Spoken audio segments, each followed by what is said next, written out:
Hey everyone, welcome back to our channel How To Tutorials. In today's quick guide, I will show you how to find your Bitcoin wallet address on Bybit so you can deposit BTC into your account safely and easily. So let's dive in. First, open your Bybit app.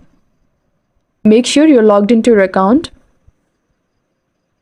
From the bottom menu, tap on Assets. This is where you can manage all your crypto balances. Now tap on the deposit button at the top of the Assets screen. Now tap on Deposit Crypto and tap on Bitcoin from the list. Sometimes Bybit might ask you to choose the network. For Bitcoin, it's usually BTC, Bitcoin Network. Select that if it appears. Once you are on the deposit page, you will see your Bitcoin wallet address, a string of letters and numbers.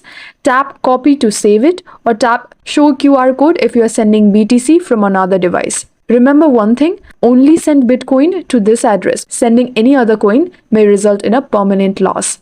And that's it. That's how you find your Bitcoin wallet address on Bybit. Make sure to send only BTC to this address and double check the network every time. If this video helped you, don't forget to like, share and subscribe for more crypto how-to guides. Thanks for watching and I'll see you in the next one.